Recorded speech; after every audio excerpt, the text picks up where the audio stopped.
minutes before 7, 5 minutes before 7, something in that realm, so that we can have everyone join with us to just have a slice of cake. And congratulations that Sister Rachel has successfully completed her police academy training. So please join us for that. So God bless you, and Chris is going to go ahead and share the word tonight. All right. Well, for starters, I'm going to open with prayer. I was talking to somebody earlier, and actually I think it's the third time I've had that conversation today about, what's involved. Because one of the guys I work with asked me, so, well, is it really hard to prepare a sermon? And joking, I laughed. I was like, no. See, a long time ago, me and God made this deal. It's real simple. He said, well, what's the deal? I said, well, God does the talking, I bring the lips. No, that's the goal. In all honesty, for everybody that gets to stand up here, which it is an honor and a privilege to stand here, but for every one of us, that's the ultimate goal. It's, God, you do the talking, I'll bring the lips. So, for starters, let's open with prayer and ask Him to do the talking. Father, we just come before you tonight, God. I come before you again with what I feel like you've laid on my heart. And God, I ask you to bring this to life.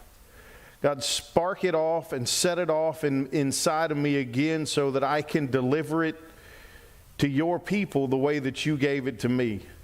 God, I ask that you would help me to not be the one doing the talking, but to let you do the talking. And God, help me to stay out of the way and just to be the mouthpiece and share what you've called me to share. And God, I just ask that you would help each of us to receive what's in it for us and what you have in it for each of us. And that the things that, if anything, would go to come out of my mouth that shouldn't, God, I ask that you just let my tongue stick to the roof of my mouth and that I could say nothing. And Father, I just ask that you would help this to land in open ears and open hearts. And we thank you in the name of Jesus. Amen. So tonight is kind of an interesting hybrid. I guess almost a month ago, Mom called and asked me if I would share. And when she called, I already had something all pretty and just needed a little bit of polish. And I was like, yeah, I got this. We're good.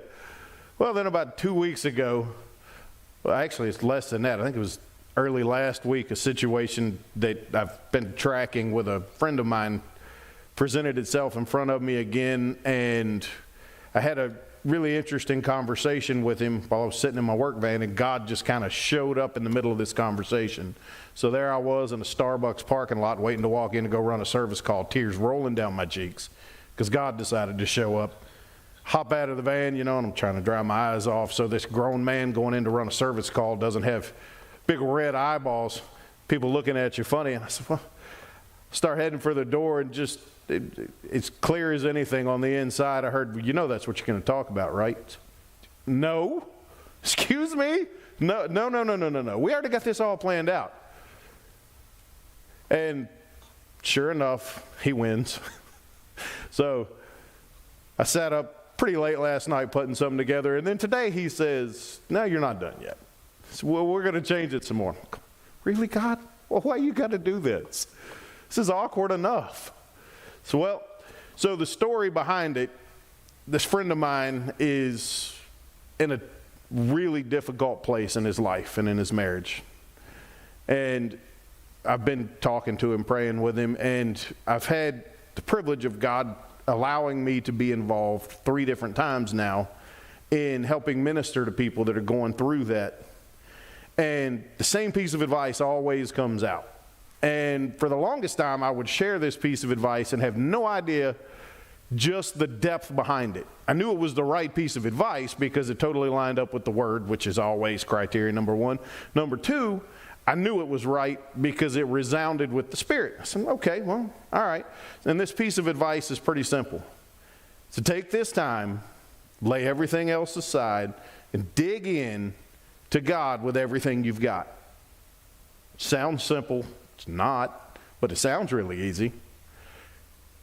And I'll kind of hit it over and over. You dig in with all you've got. Dig in as though there's a life raft off in the distance and you're on the sinking ship. Dig in like somebody told you there's $1 billion worth of treasure buried in this field somewhere, but all you get is 2 little hand shovels. Dig like everything depends on it. And that's what I started telling him. And then as the conversation progressed, a thought hit. And I'm going to circle back to the tail end of that thought later. But in a nutshell, it was about the creation of man. Everybody knows the creation story, right? God forms, and I'm not talking about the one in Genesis in the first part in the creation poem. I'm talking about later on in chapter 2 of Genesis, where it says, and God formed man from the dust of the earth, and God breathed into man and gave him life. Well, now, I said that for a reason, and we're going to come back to it. But first, I want to talk a little bit about Enoch. Now, if we can go to Hebrews, we're going to start, actually, let's go over the Genesis part of Enoch first. And I got to find that page in the notes here. Because this was all, like I said, this was getting put together at midnight. I know you're here. It's Genesis, I'm almost positive it's chapter 5. Yeah, Genesis chapter 5. And we start talking about Enoch. We're going to pick up in verse 21. It says, and Enoch lived 65 years and begot Methuselah. Pretty standard stuff. And the next verse says, and Enoch walked with God after he begat Methuselah 300 years and begat sons and daughters.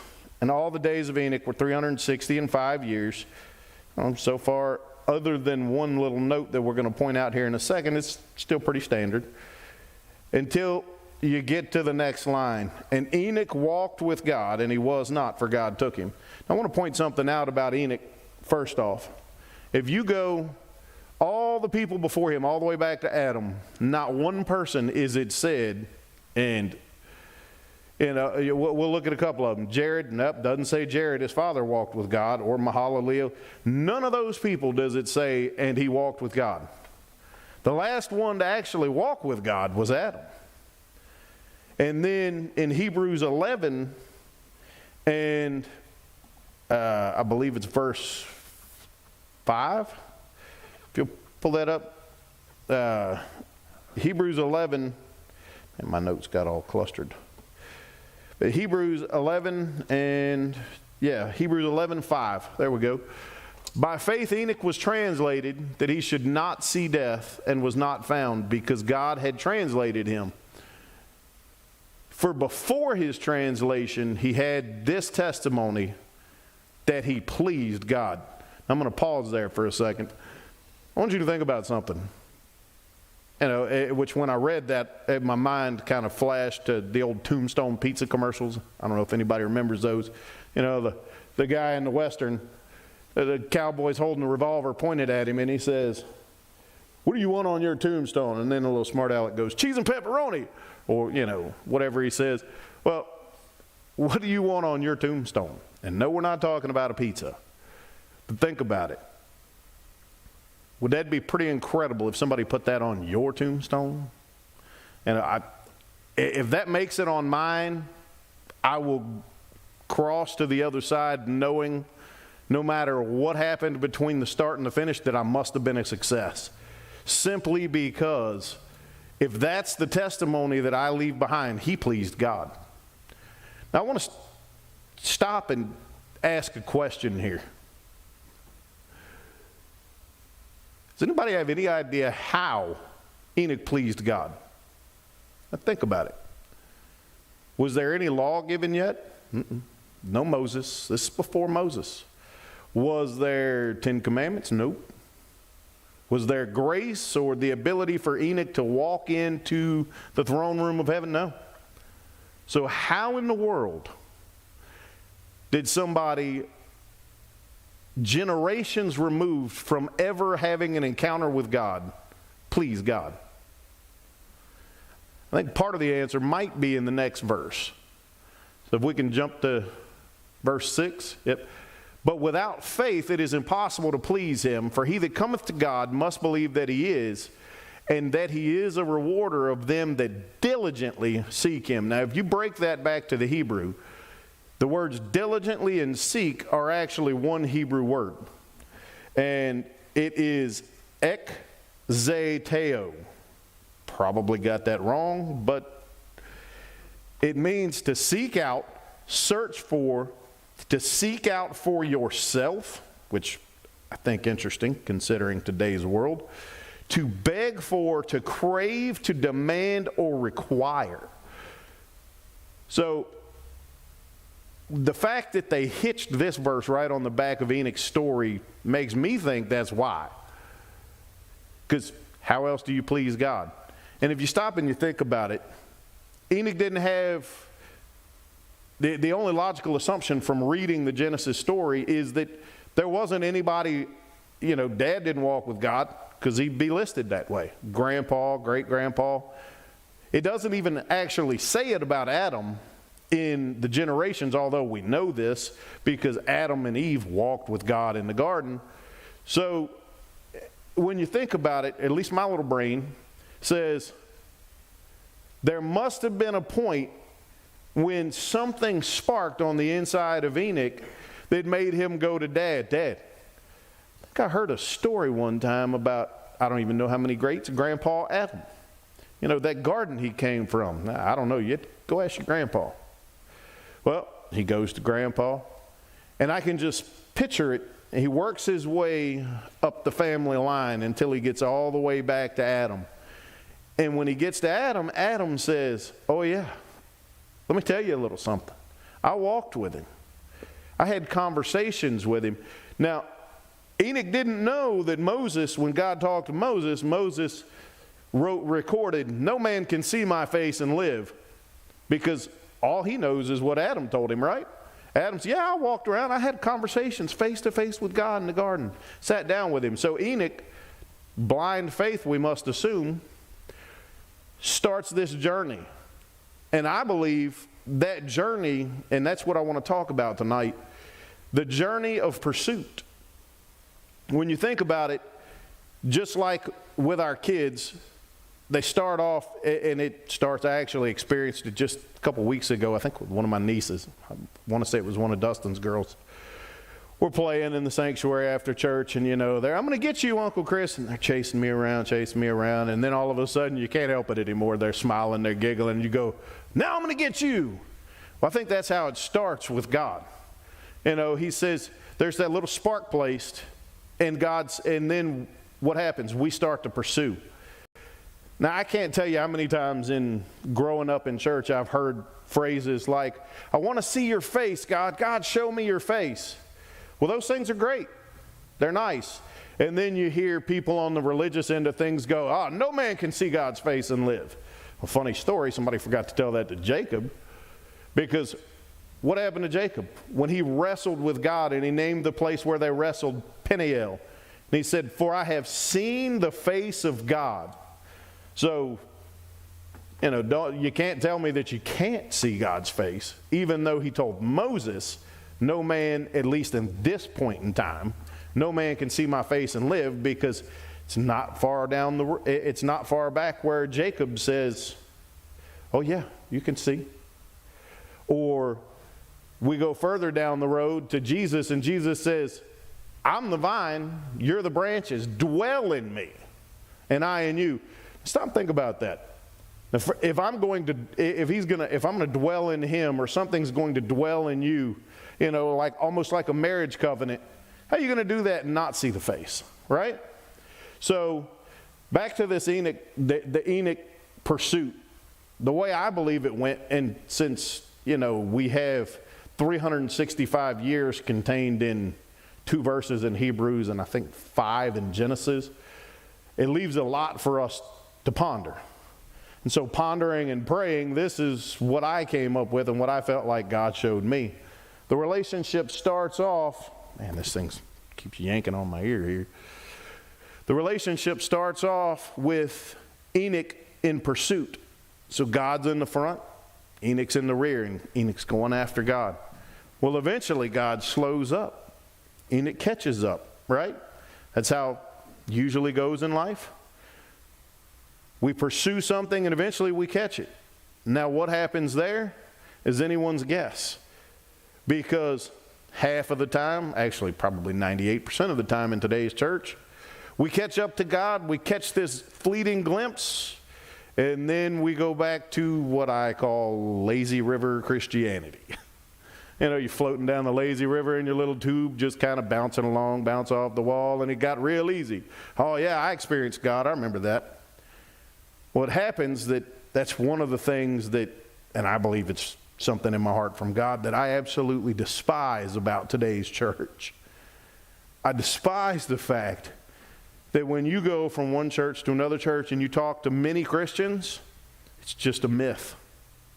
They look at miracles, they look at the dead being raised, people getting out of wheelchairs. So many people in churches across America look at what should be common as a myth.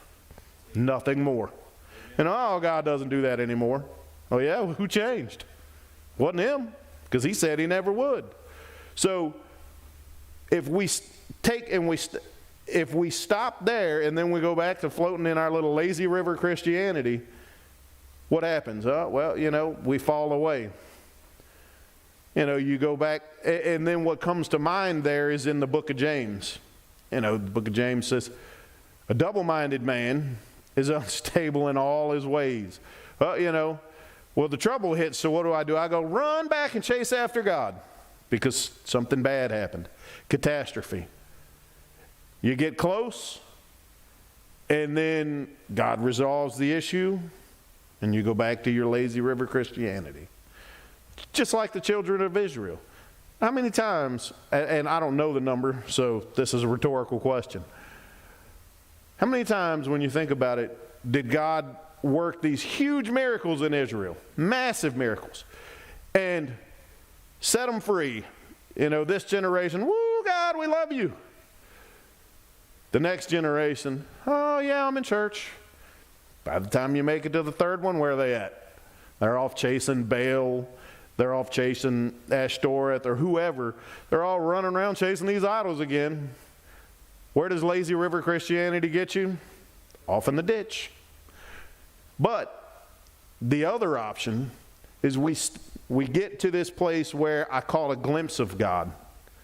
And you say, oh, that was good, but I want more.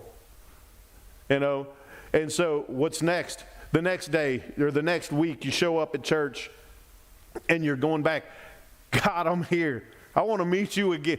I'm here. Come on, God, meet me here again. And that's what I think happened with Enoch.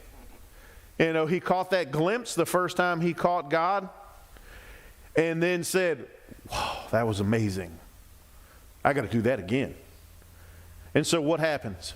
Enoch comes running back out the next day and he's walking that same road that he walked talking to God yesterday. He shows up, God, I want more than that. That was cool, but I want to do more.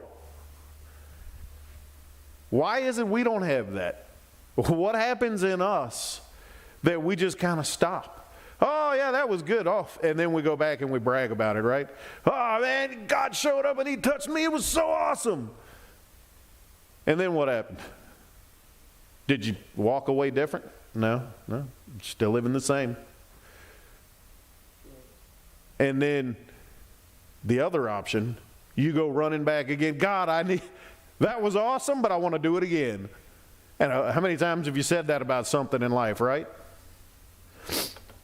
You know, you go on this really cool roller coaster, the biggest, new, baddest, fastest roller coaster, and what's the first thing you say when you get off? Oh, that was awesome, I want to do it again. A roller coaster? The presence of God. Really? You know, and so Enoch gets, and what I say, the way that I felt like God showed it to me is Enoch came running back again the next day, and the next day, and the next day. And every day he shows up diligently seeking, begging, God, I want more than yesterday. I'm going to dig in even harder than I did yesterday. I might have covered 4 chapters. Today I'm covering 5, and tomorrow I'm going to go for 10. You know, instead we have people in church, we get excited. Well, you know, I did this year, I'm going to add 10 minutes a day to my prayer life. Well, that's great. That's great. You're only praying 5 a day now. 15, woo, big spender, huh? You know, and I'm not trying to knock what anybody's doing, don't get me wrong, but when that spark hits, all of a sudden, 5 minutes, 15 minutes, that ain't nothing. You know, that's kind of like how many of the couples in here, the adults that have been married, remember when you first started dating that sweetheart, right? Was 5 minutes talking enough? No, I don't think so. I mean, all the ladies in here, which one? Was 5 minutes when you first fell in love, was 5 minutes enough for anybody? No?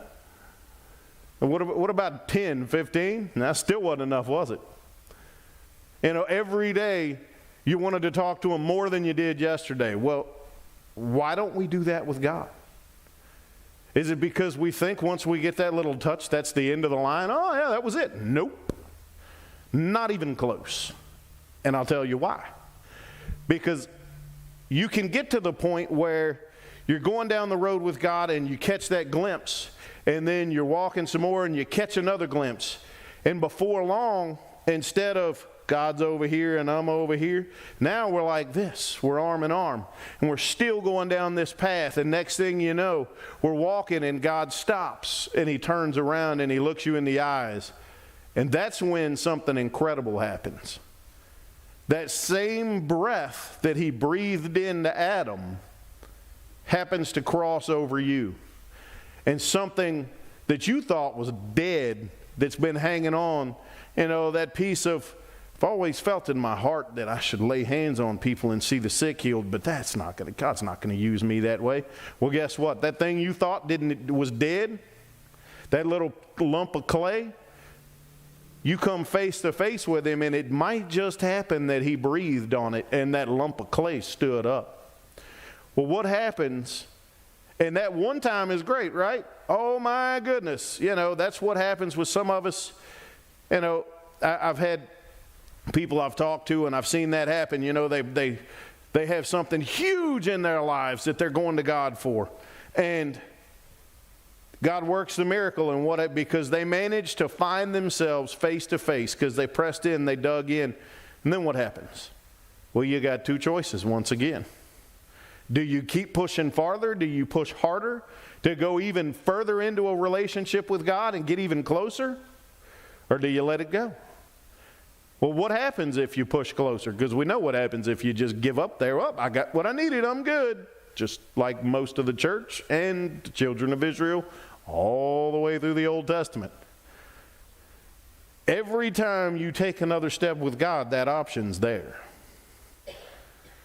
Or there's always the better choice. I'm going to keep pushing. And it's kind of like on The Price is Right. You want to settle for that, or do you want more? Let's find out what's behind door number 2, you know. So, well, guess what? Every time you reach a new level with God, that's what happens. Do I want to settle for this, or do I want to find out what's behind door number 2?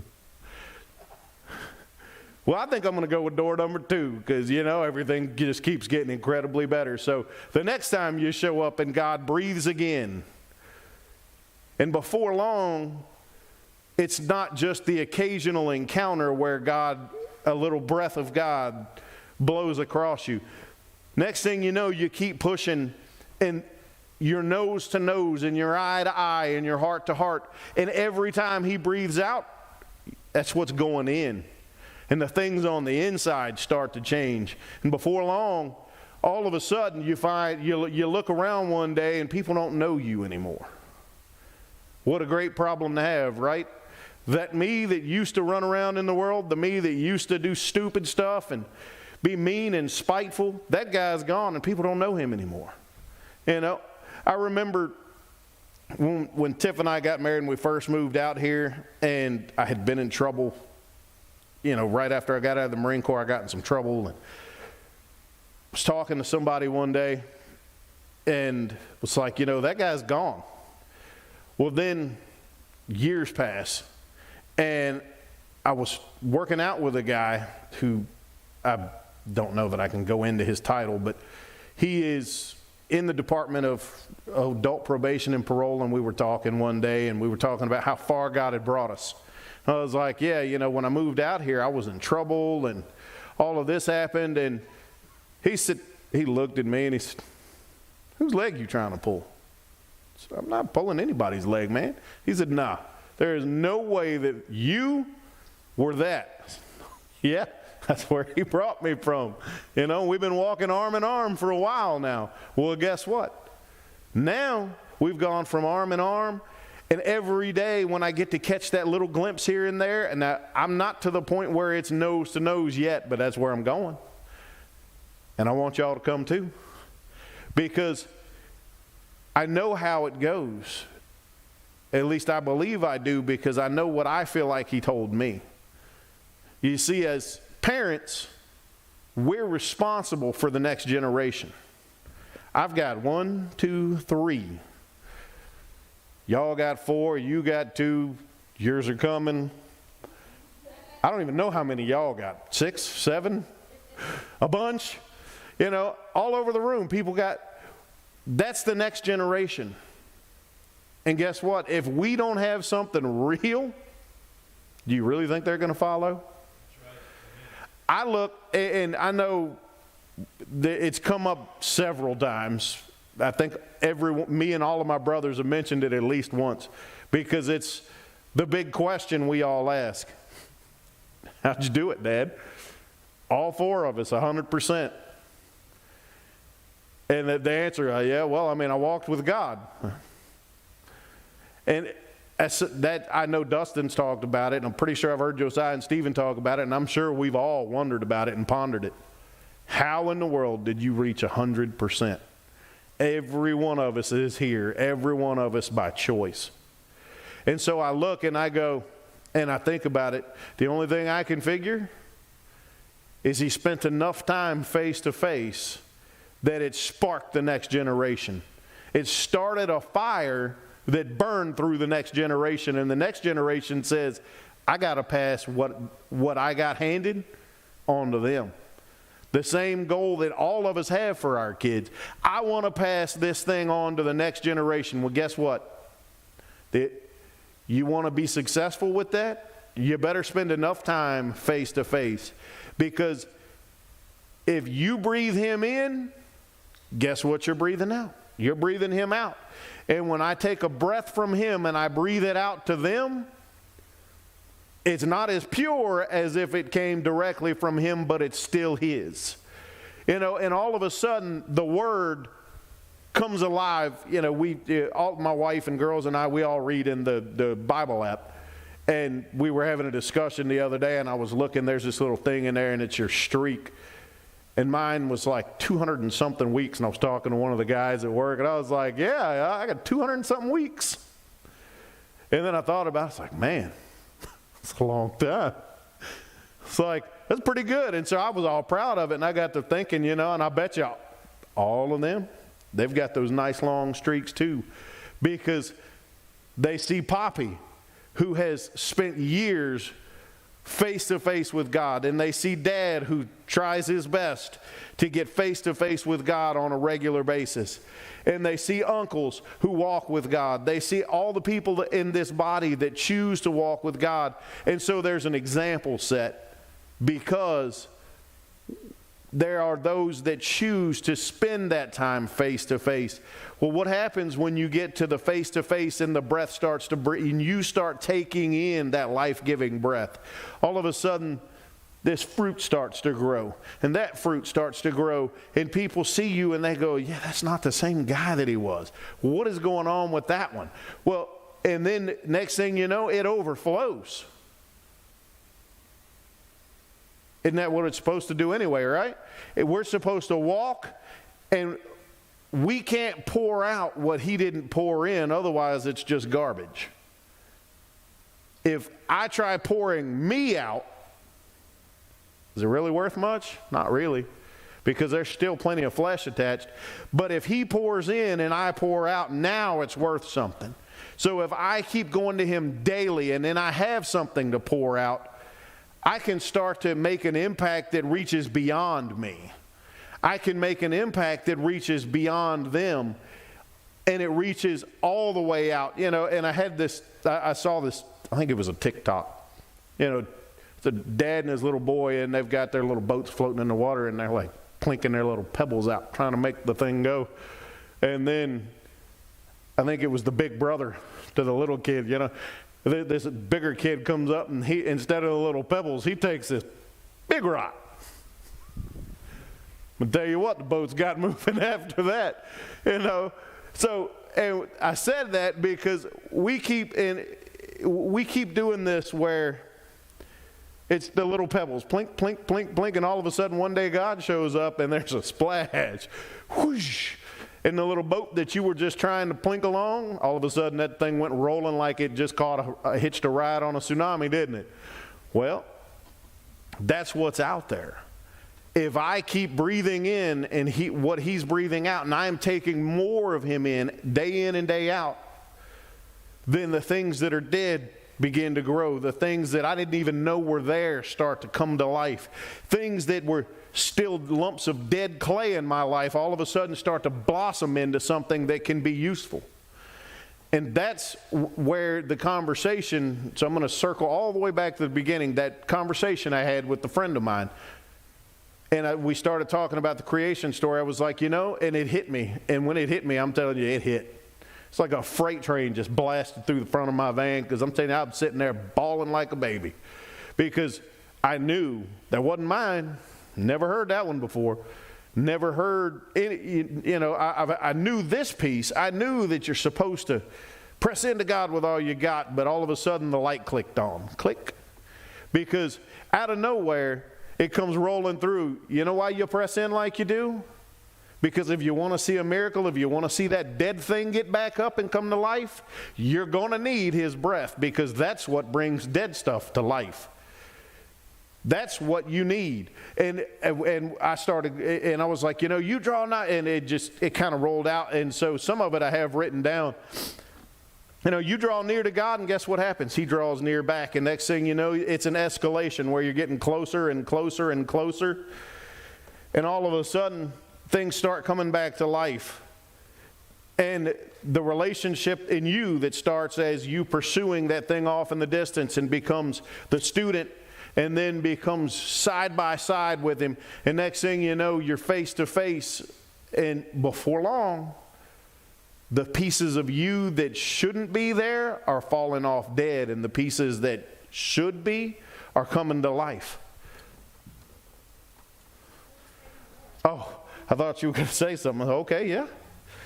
And so, and I think that it's pretty incredible how we get this all the way back in the beginning with Enoch, before like I said earlier, before anybody had a chance to tell him, oh no, you can't do that.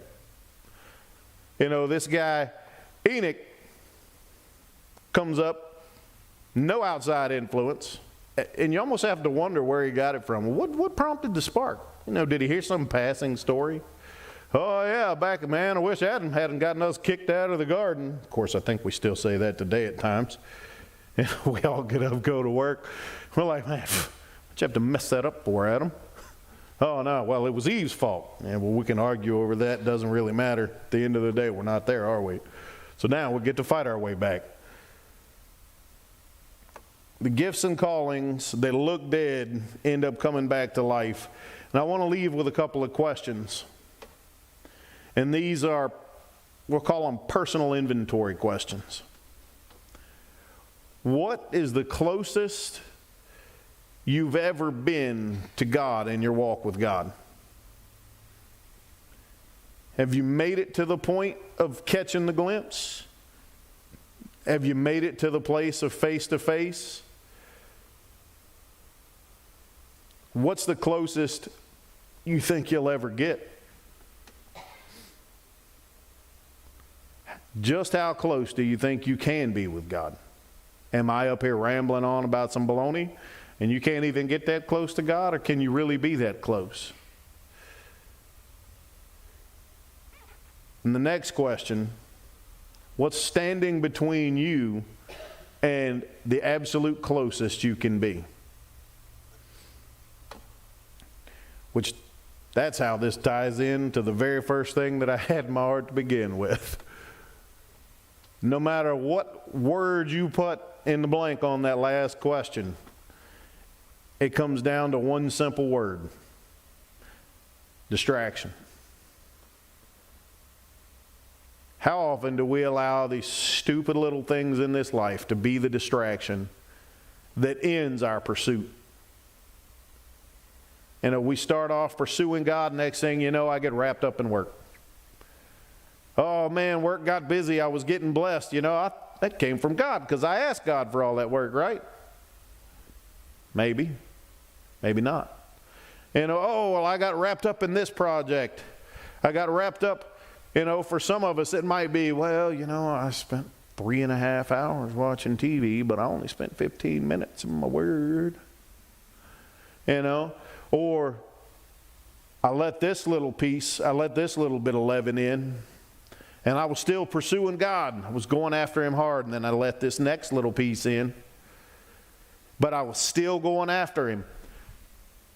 And, at this point I was in hot pursuit. It was everything I had still, and then this next little piece came in, and I started letting this slip, and I started watching things and putting things in I knew I shouldn't have been putting in there. And next thing you know, I'm not chasing Him as hard, and there's this flower of sin beginning to bloom. And it's okay. Well, that preacher on TV said, well, this is okay. I don't have to push this hard. And I let another little piece in. And next thing you know, instead of being the person on the far other end of the line who's standing right next to God, pushing with everything I got, I'm all the way over here, and I'm in that spot where nobody really knows, am I the best of the worst, or am I the worst of the best? Am I still walking with Him, or have I turned my back? We get to that place where we let a little bit in and a little bit more, and we allowed those distractions. And by the same token as before, I let that distraction in, and guess what?